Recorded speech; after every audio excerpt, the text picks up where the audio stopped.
Good evening, YouTube. Welcome back to the channel. This is IMAX Sports another football video, and today I'm going over my Week 9 power rankings for the 2023 NFL season. It's crazy that the season's already halfway over because we finished 8 weeks. So after next week, every team will have played at least 8 games.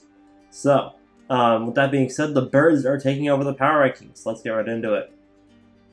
First off, we have the dumpster fire. We have the we have the Arizona Cardinals at 32. The Panthers at 31, the Packers at 30, and the Patriots at 29. I had a hard time between the Panthers and the Cardinals this week because the Cardinals did put up a pretty decent effort against the Ravens, but the fact that the Panthers are going to win, I just wanted to give them the 31 spot for 1 week, just like as a congratulations.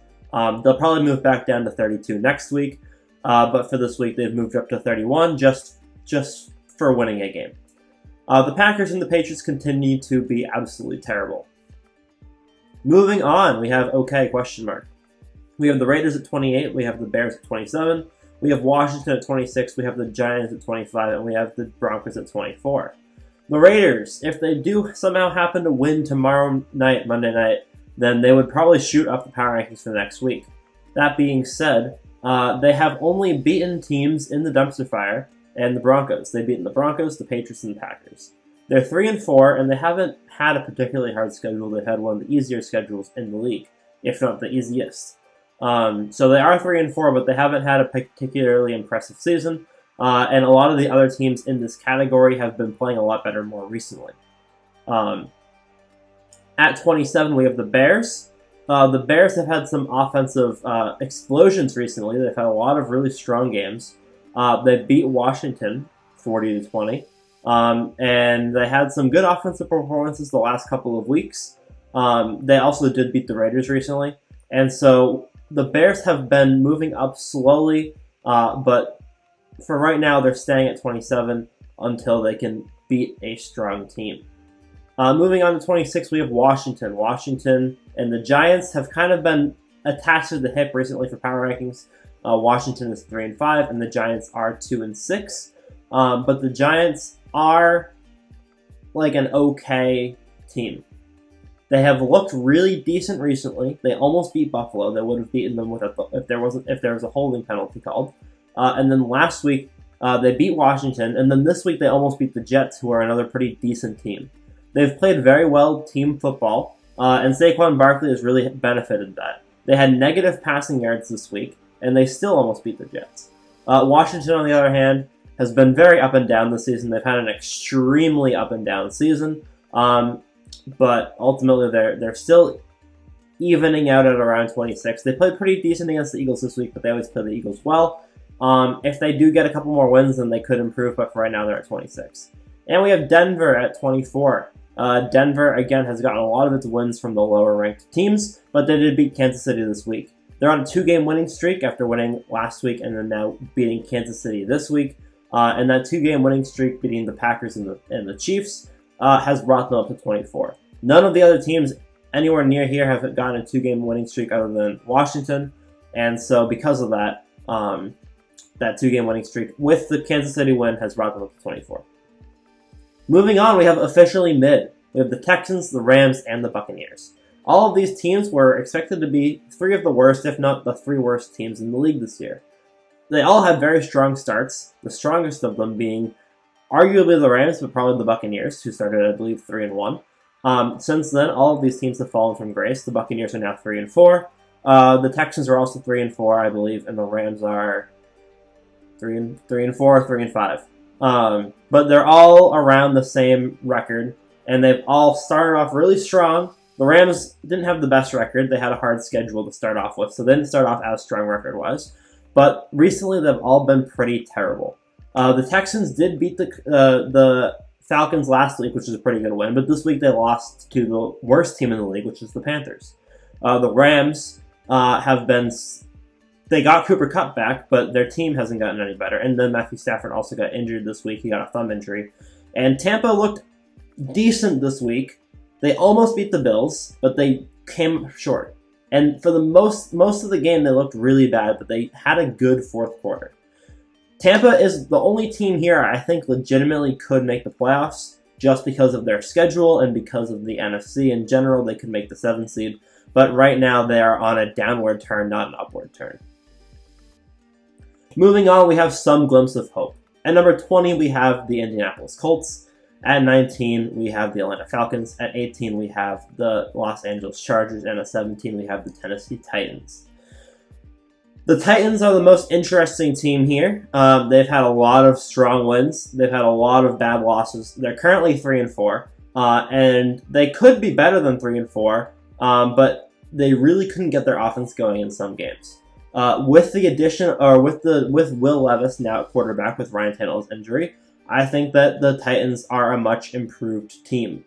Will Levis had a very strong game, and of course it was his first game playing, so you can't put a whole lot of stock into it, but he connected extremely well with DeAndre Hopkins. They had 3 touchdowns together. He also had a 4th touchdown. And I think that the Titans' offense with Will Levis is a completely different offense, and they're going to look very different moving forward. At 18, we have the Chargers, also at 3-4. The Chargers have basically beaten the teams they're supposed to beat, and they lost to the teams they're supposed to lose to.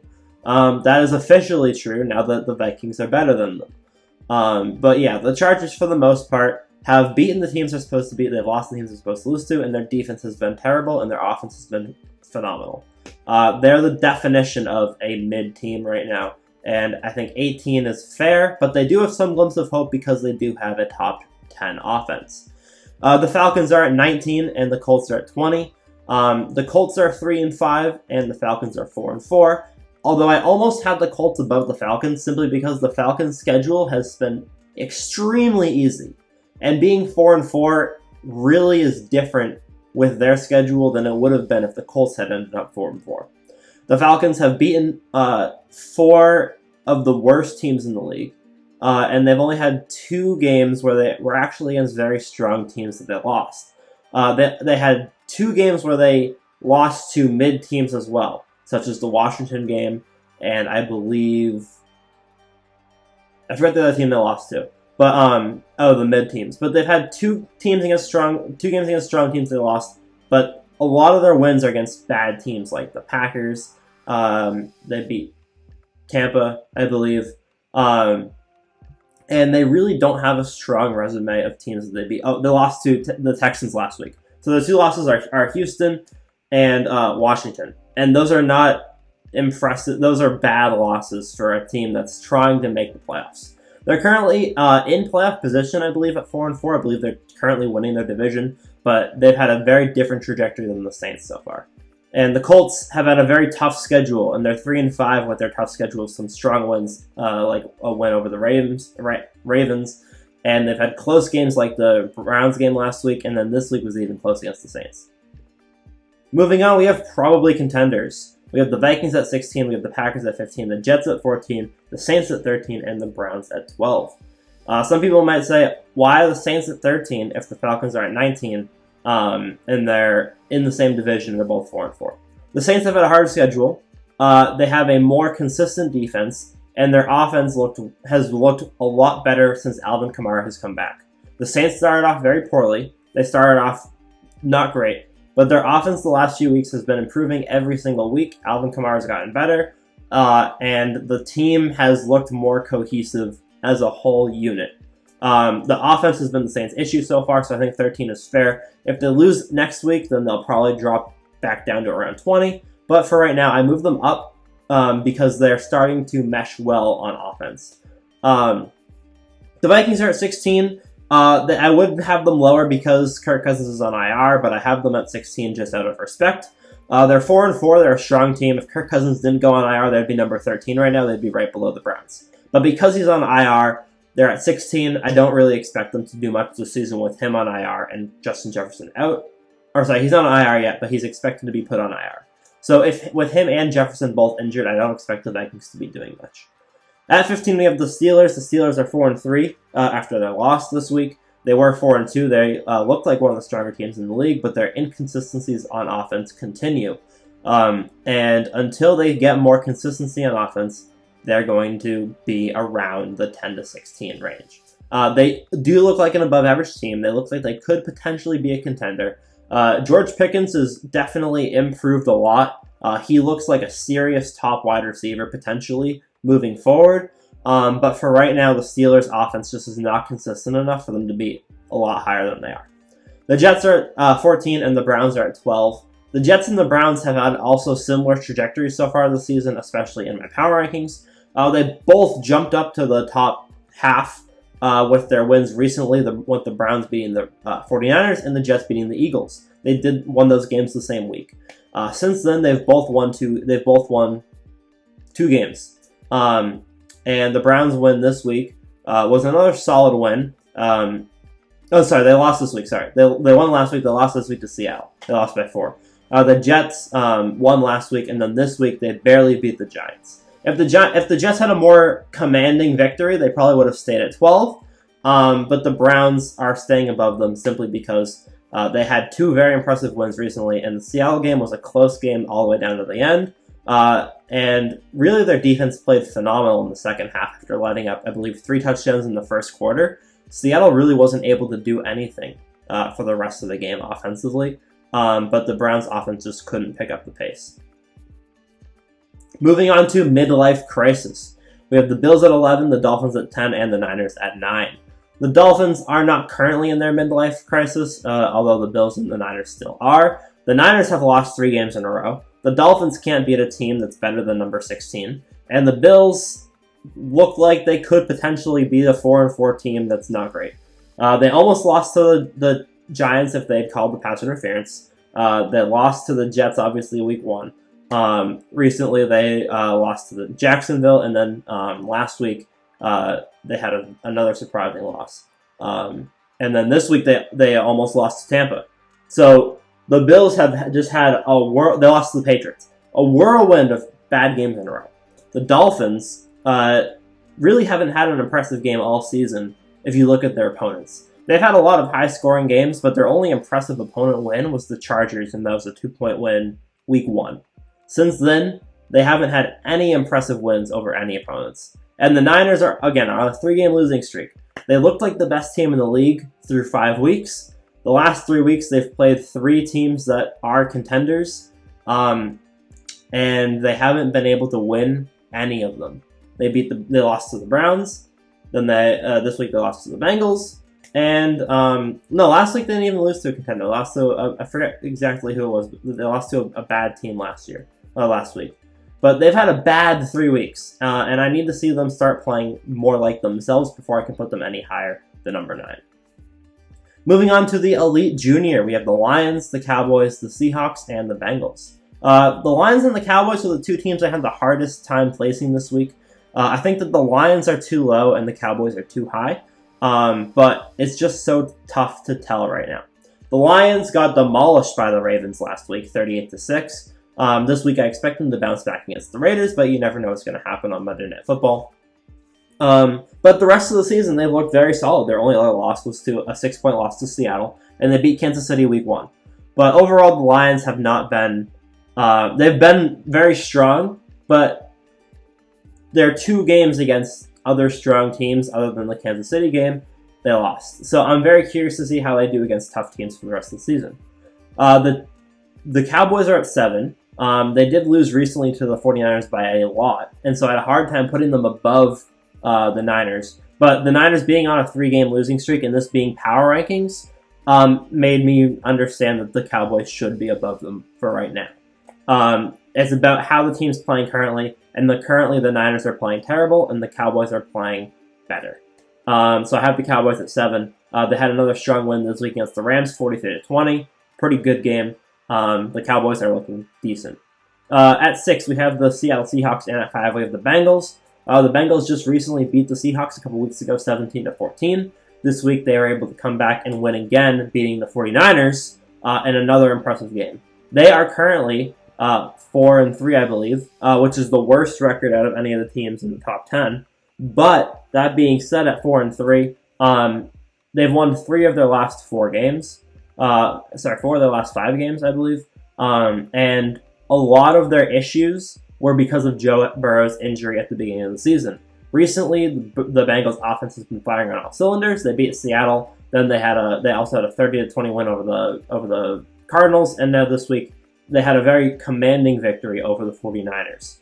They've looked very strong recently, and they do look like a top team right now. As for Seattle at number 6, they're 5-2. They've been pretty consistent all season, and they've only had a couple of games where they really didn't look like themselves, but generally they have a very strong offense and a pretty good defense. And this week against the Browns is a good measure stick game to see where they're at. Finally, we have the NFL's Elite. And I know a lot of people are going to be mad at me for having the Eagles on number 2. A lot of people may say that it's very clear that the Eagles should be the number 1 team right now, as they're the only team that's 7-1. But I think that there's one other team in the league that has an argument for it, and I think that the Ravens are making it clear. At number 4, we have Kansas City. They were number 1 last week. This week, they lost to one of the worst teams in the league. It's a divisional game. It was an away game. It was snowing. I'm giving them an excuse for this 1 week. They're down at 4. If they don't look like Kansas City for the next few weeks, then they'll drop more. But it's a divisional game in the snow, and it's their only loss since week 1. So they're staying at number 4. At number 3, we have the Jaguars. The Jaguars have moved up pretty much every single week of the season, starting 1-2. Now they are 6-2. So they've won 5 games in a row. The Jaguars are having a very impressive run. One of their games beating Buffalo, and a lot of their games being against decent teams and getting pretty decent wins. Trevor Lawrence is looking good. The defense is looking pretty decent, above average defense, and their offense is just clicking on all cylinders. They just look like a good team right now. The Eagles and the Ravens, the Birds at number 1 and 2. The Eagles only have 1 loss this season. It's to the Jets. The Ravens have 2 losses this season, both of them being divisional games. No, sorry, not both of them. One of them was a 3-point loss to the Colts. One of them was a 7-point loss to the Steelers within the division. The Eagles' only loss being to the Jets is somewhat significant because they have won every other game of the season, and they haven't had the easiest schedule in the world. They beat Miami. They've beaten some other pretty decent teams. They've had a tough schedule so far, and they've dealt with it pretty nicely. Their games against Washington were close, even though Washington isn't a great team, but Washington just plays them very well. The reason why I have the Ravens at number 1 is just because they've had one of the hardest schedules in the league, if not the hardest schedule. The Eagles' schedule has been about average, maybe a little below average. The Ravens have had one of the harder, if not the hardest schedule in the league, and they're 6-2, and they have a demolishing win over the Lions, 38-6. And they just have some very strong wins against good teams on their record. And a 3-point loss to the Colts and a 7-point loss to the Steelers in a divisional game are not enough for me to say that they're super significant with how hard the Ravens' schedule has been. If the Eagles have had the Ravens' schedule, I would expect them to also be 6-2 right now. But they could, if they were 7-1, then that would make sense as well. But that being said, I think that the Eagles and Ravens are basically tied in my opinion, but the Ravens just have had a more difficult schedule and they've dealt with it very well, and they have over an 100 point differential, and they've just had a very impressive season. So thank you guys for watching. I hope you guys enjoyed. Make sure to leave a like, subscribe to the channel if you are new, and I will see you guys all in the next one. Peace.